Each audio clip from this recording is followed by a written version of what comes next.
नमस्कार, मैं हूँ राजीव और मेरे साथ जुड़े हैं बाजार विश्लेषक सोमेश कुमार। सोमेश, बहुत स्वागत है आपका। बीता हफ्ता अच्छा रहा और जो एक दायरे के अंदर बाजार अटकता हुआ दिख रहा था, उससे बाहर निकलने में ऐसा लग रहा है कि अंततः सफल हो गया है। तो फिर अब जो पिछली चर्चा में हम लोग बात कर रहे थे, चाहे शेयर्स आपको यहाँ इस वित्त वर्ष के अंदर नए हाई की तरफ, तो ये पिछले 2-3 दिनों की चाल जो है, वो इसे कंफर्म ही कर रही है। बहुत अच्छी सिचुएशन है ये मोमेंट ऐसा है। इनफैक्ट एक दिन का ही बचा है जून। ये डेटा ऐसा बन रहा है, मैं ये देख रहा था कि मंथली शायद 25,500 के ऊपर शायद क्लोज नहीं हो पाता, लेकिन अब ऑलमोस्ट डेटा ऐसा है ये बहुत ही अच्छा बुलिश सिनेरियो क्रिएट करेगा इसी फाइनेंशियल ईयर में।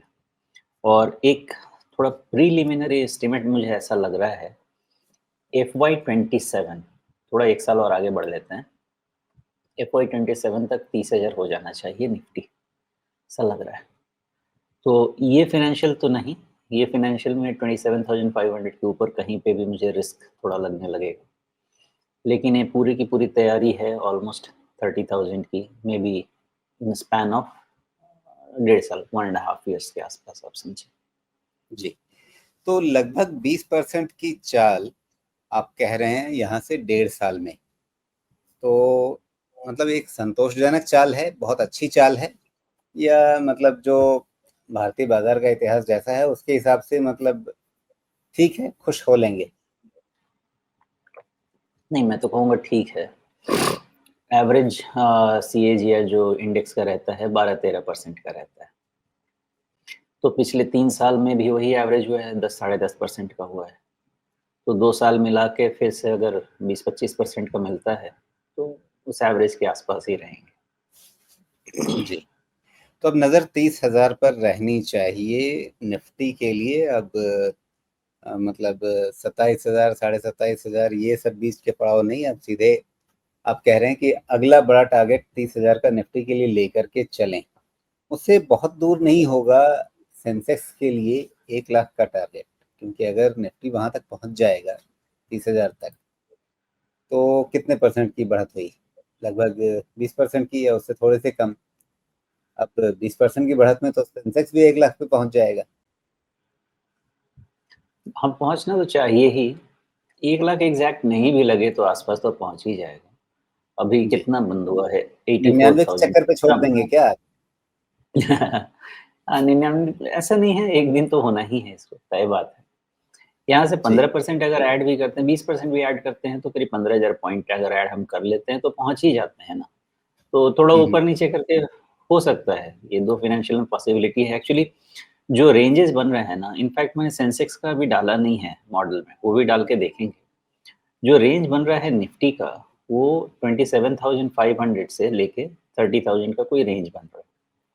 अब वो रेंज में ये साल तो 30,000 नहीं हो पाएगा, ये फाइनेंशियल तो नहीं लगता है, नॉट एट ऑल। जी, और होगा तो फिर बिल्कुल। खतरे की घंटी है। लेकिन ये साल ये फाइनेंशियल में 27,500, 28,000 ये सब पॉसिबल है, तो बाकी अगले साल। तो बढ़िया है साकेत।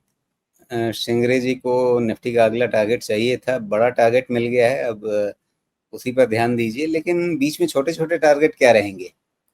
और खास करके नए हफ्ते में। अब 1.5 साल की बात तो कर ली हमने, लेकिन हफ्ते भर की बात भी तो करनी पड़ेगी ना। हफ्ते भर में तो थोड़ा ये फिर से ओवरबॉट हो जाएगा ना, ये एक्सपायरी के बाद से फिर खिंचता-खिंचता आ रहा है। जी। तो एक्चुअली बाय डिप्स का था है, यही रहेगा मार्केट। कोई ज़्यादा खतरा तो अभी मुझे नहीं लगता है। लेकिन चूँकि काफ़ी बढ़ता-बढ़ता आ गया है ना ये, करीब 7 दिन से 6 दिन 7 दिन से। तो करेक्शन कूल ऑफ पे और अंदाज़ा ऐसा रहेगा कि अब 25,250 के आसपास, मे बी 50 पॉइंट नीचे बेस बनना शुरू हो जाएगा, 50-100 पॉइंट नीचे। तो आने वाले समय में थोड़ा और डेटा मिल जाए, जी। या सिंपली कह दें कि जो 25,000 सॉरी जो 24,500 था, वो ऊपर बढ़ के आएगा। अभी तक तो नहीं आया है वो बढ़ के 25,000, लेकिन हो सकता है कि वो बढ़ के 25,000 पे आ जाए। तो बेस को ऊपर करेंगे, जो 24,500 है उसको ऊपर लेके आएंगे 25,000 तक। मे बी एक हफ्ते का और डेटा, फिर समझ में वो भी आ जाएगा। जी, देखिए 25,000 पे अभी आपका 20 डे मूविंग एवरेज, ये जो हरी वाली रेखा है दर्शकों को बता दें, ये वाली 20 डे मूविंग एवरेज है, वहाँ पर आ रहा है अभी बिल्कुल लगभग। और 50 डे मूविंग एवरेज भी बहुत तेज़ी से चढ़ते हुए आ रहा है, तो 2-4 दिन में लगता है पहुँच ही जाएगा 25,000 के आसपास। लेकिन क्या ये जो एक छोटी-सी ट्रेंड लाइन बन रही है, अभी जो सबसे ताज़ा वाले टॉप हैं, या एक रेंज जो था उसका जो ऊपरी हिस्सा था, क्या वो ट्रेंड लाइन हमें सपोर्ट देगी किसी भी पुल बैक में, या थोड़ा बहुत उसको वायलेट भी कर सकते हैं?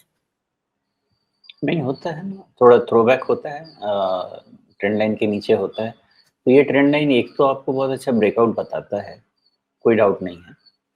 और ब्रेकआउट अगर हो जाता है और मार्केट ओवरबॉट होता है तो थ्रोबैक होता है, और थ्रोबैक में थोड़ा बहुत ट्रेंड लाइन के नीचे जाता है, एब्सोल्युटली फाइन, कोई दिक्कत नहीं है। बाकी और पैरामीटर्स को लगा के देखना पड़ेगा जी। कि कितने लेवल पे थोड़ा हाँ, ढंग का सपोर्ट मिलेगा। तो अब मोटा-मोटी 25,000 से पहले उसके नीचे गए बिना कोई चिंता नहीं करनी है बाज़ार में। तो अ, ये नया हफ्ता जो है वो थ्रोबैक वाला रहेगा, उसी में निकल जाएगा, या थ्रोबैक के बाद आगे की चाल इसी हफ्ते में हो सकती है? इमीडिएटली तो कोई ऐसा डिसरप्शन दिखता नहीं है। Over the weekend US markets भी ठीक-ठाक क्लोज़ हो गए हैं, तो कुछ इमीडिएट डिसरप्शन नहीं है। जी। कंसोलिडेशन के चांसेस हैं, थोड़े बहुत थ्रोबैक के चांसेस हो सकते हैं, लेकिन मंडे तो ऐसा नहीं लगता है कि होगा। और हुँ, हुँ। ये भी उतना ही तय है कि ट्रेडिंग स्टैंड पॉइंट से इतना खींचने के बाद थोड़ा कूल ऑफ हो जाए, तो थोड़ा थोड़ा सेफ हो जाए। जी। हाँ, लेकिन जिस तरह से चाल बनी है यहाँ पे, आप देखिए ये खास करके 24,500 के आसपास है, 13 जून को था। अब लगभग आधा जून निकला है और उस 15 2 हफ्ते निकले हैं और उसके बीच में इतनी बढ़िया चाल मिल गई है। कहीं मतलब बाज़ार जल्दी में तो नहीं है कि नया हाई सोमेश जी ने एक बार बोल दिया तो फिर जल्दी से पूरा कर ही लेते हैं? हमारी सुनकर हैं, हम तो कई महीनों से शोर मचा रहे हैं कि ये फ़ाइनेंशियल में बनेगा, ये फ़ाइनेंशियल में बनेगा। बनेगा, और जितना पेशेंस रख के बनेगा उतना स्टेबल भी होगा। मतलब इसी तो हफ्ते बन गया तो फिर दिक्कत होगी, मतलब वो अच्छा नहीं होगा। बनना नहीं चाहिए, ये हफ्ता नहीं बनना चाहिए। बन जाएगा जी, तो सही में अच्छा नहीं होगा, फिर से बहुत शार्प रन हो जाएगा। ओके।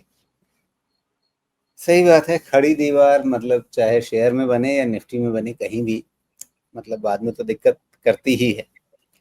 तो हुँ, उस हिसाब से न चले और धीरे-धीरे कदम जमा करके आगे बढ़े तो फिर टिके रहेंगे, बेस बना करके चलेंगे, मजबूत रहेंगे।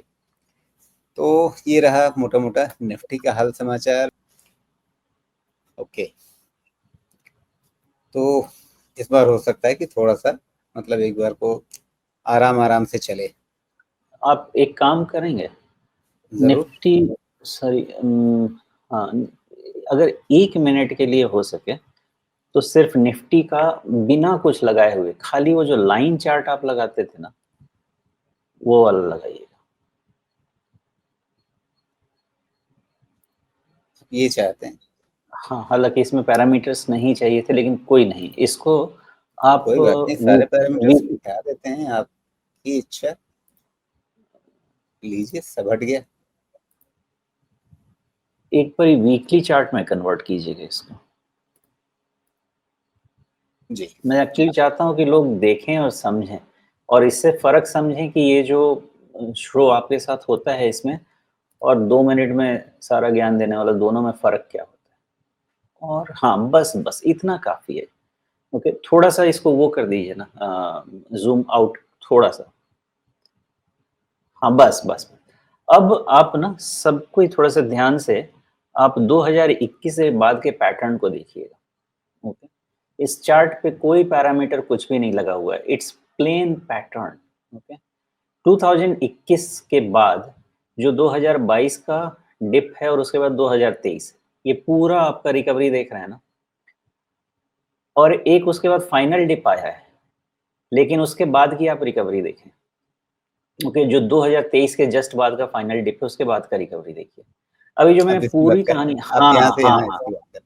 नहीं, अभी वहाँ जाएँगे नहीं। अभी हम सिर्फ 2021 के बाद के टॉप जो एक दिख रहा है हमको, हाँ, ये टॉप, हाँ, ये और जो मैंने 2023 पे डिप बोला, इस पूरे चीज़ को एक समझने की कोशिश कीजिए। ये क्या कहता है राजीव जी कि एक बार आपका नया आई के आस-पास बाज़ार आएगा, लड़खड़ाएगा, थ्रोबैक देगा, डराएगा, जहाँ पे फिर से आपको पूरे संसार में बेयर मार्केट की का खबर चलेगी, मतलब खबर उसकी खबर चलेगी और बेसिकली फिर आप आपको मार्केट, इस रेजिस्टेंस की बात कर रहे हैं यहाँ पे। एग्ज़ैक्टली, समझ रहे हैं क्या है? अब आप इसी चीज़ को, हो ना हो तो भगवान जाने क्या होता है। इस चीज़ को आप एक्स्ट्रापोलेट कीजिए जो अभी आपको पैटर्न दिख रहा है और फिर समझेंगे मैं क्या कहना चाह रहा हूँ। ऐसी चीज़ें होनी चाहिए, ऐसी होंगी। जी। और इसीलिए मेरा इस फ़ाइनेंशियल से ज़्यादा फ़ोकस अगले फ़ाइनेंशियल पे है। मैं तो सबके सामने रिसर्च टेबल पे रख देता हूँ, इसको पढ़ के कुछ बना सकते हैं तो बना लीजिए। जी, सिंपल है।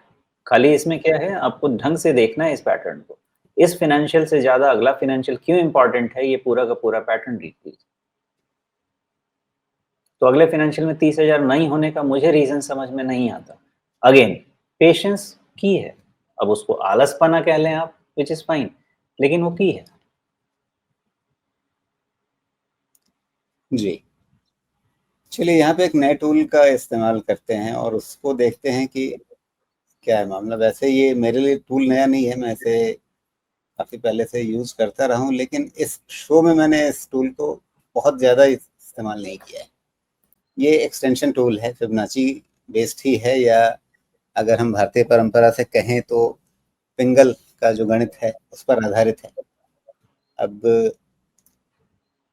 यहाँ पर आप देखिए जो हमें चाल मिली थी उसका एक रिट्रेसमेंट आया और वहाँ से एक्सटेंशन आप देखिए तो लगभग 100%, मतलब थोड़ा सा पार हुआ लेकिन लगभग 100% वहाँ तक ये टॉप बना। वहाँ से फिर एक नई चाल, मतलब एक नीचे वाली चाल आ गई, एक कमजोरी वहाँ पर आई। अब इसी को हम आगे यही प्रोसेस सेम अगर इस्तेमाल करें तो हमें क्या रिजल्ट मिलता है, हम उस पर भी एक बार नज़र डाल लेते हैं। अब हम चाल यहाँ से ले रहे हैं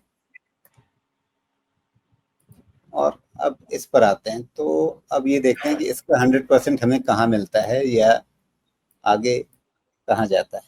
तो आप तो कह रहे हैं 30,000, लेकिन इसका 100% आता है 33,000 पे। तो क्या आप 33,000 का लक्ष्य लेकर के भी चलेंगे या वो ज़्यादा हो जाता है इसलिए अभी आप कह नहीं रहे हैं? नहीं, वो मैं बनाऊँगा। अभी मैं फाइनल नहीं बना रहा। अभी 27,500 30,000 एक रेंज रख रहा हूँ मल्टीपल जो भी चीज़ें समझ के, लेकिन उसको जी, एक्सटेंड करेंगे। इसके लिए थोड़ा-सा मुझे समझना पड़ेगा कि निफ्टी में ईपीएस कैसा ऐड होता है। आपने जो एक्सटेंशन टूल बनाया है ना, आपको इससे ज़्यादा सुंदर मिलेगा अगर आप निफ्टी 500 पे ये बनाइए, आपको देखिए 100% मिलना चाहिए, मुझे लगता है। बिकॉज़ वो बाज़ार को ना ज़्यादा अच्छा रीड करता है, जो ब्रॉडर सेंटिमेंट्स है। ये तो नैरो इंडेक्स है ना, इसमें डेविएशंस तो ज़्यादा रहेंगे ही रहेंगे। निफ्टी जी, 500, मिड कैप, इन सब पे जो ये सब बनेगा, मैंने तो डाला नहीं है कभी ये, लेकिन वो मुझे लगता है वहाँ पे एक्यूरेसी इसकी और ज़्यादा होनी चाहिए। जी। लेकिन अब जिस नए एक्सटेंशन से जो हमें टारगेट मिल रहे हैं, सबसे पहले तो हमें 38.2% जो सबसे पहला आज की तारीख में होना चाहिए, तो ऐसा लग रहा है कि शायद बिना किसी ज़्यादा इधर-उधर रास्ता भटके हुए, ये उधर तो जाने की तैयारी कर रहा है। जाना तो है ही। 38% यानी कि आपका पिछला टॉप लगभग वहीं पर है। हुँ, हाँ, वहीं पे है, हालाँकि मुझे पता नहीं 30,000 में बहुत ज़्यादा इंटरेस्ट नहीं है, वो एक मैं टारगेट लेके आ रहा हूँ। जी, उसको मेबी हम एक नए साइकिल की तरह रीड करने की कोशिश करेंगे और वो साइकिल हो सकता है 40-50 हज़ार वाला हम रीड करेंगे उसको, जी। लेकिन अभी नहीं, उसके लिए थोड़ा और समय लेते हैं। इसी एक्सटेंशन में आपको चूँकि 61.8% बहुत पसंद है, इम्पोर्टेंट है भी। अ, लगभग-लगभग कह लीजिए कि 29,000 या उससे पहले पौने 29,000 मान लीजिए। हुँ, मतलब 30,000 नहीं भी, ये क्या बहुत जल्दी अचीवेबल टारगेट लगता है? एक्चुअली ये है क्या ना, पता नहीं ये तो टूल मैंने नहीं यूज़ किया है जी, लेकिन जो मेरे प्रोजेक्शंस 2020 के हैं, जी। वो 2020 के प्रोजेक्शन फाइनली 27,500 और 30,000 में खत्म हो रहा है। इसलिए मैं उसके आगे जाना ही नहीं चाह रहा। कि हुँ, हुँ। एक बार वो हो जाए, फिर एक साइकिल मैं भी लगेगा ना, और साइकिल लगता है तो थोड़ा डर लगता है मुझे। साइकिल में बहुत सारी चीज़ें मैंने ऐसी देखी, मतलब 80-85% चीज़ें हैं ना, साइकिल से चल जाती हैं। तो एक बार ये पहले लग जाए और फिर जी, नेक्स्ट केपेक्स साइकिल एक बार समझ में आ जाए। क्योंकि याद रहे 2020 के बाद का सारा मामला केपेक्स साइकिल का था। एक बार फिर से वो लगे तो फिर हम नेक्स्ट साइकिल शुरुआत करेंगे। जी। ठीक है, तो हम लोग मिड कैप स्मॉल कैप की बात कर रहे थे, वहाँ से थोड़ा-सा इधर आ गए। अब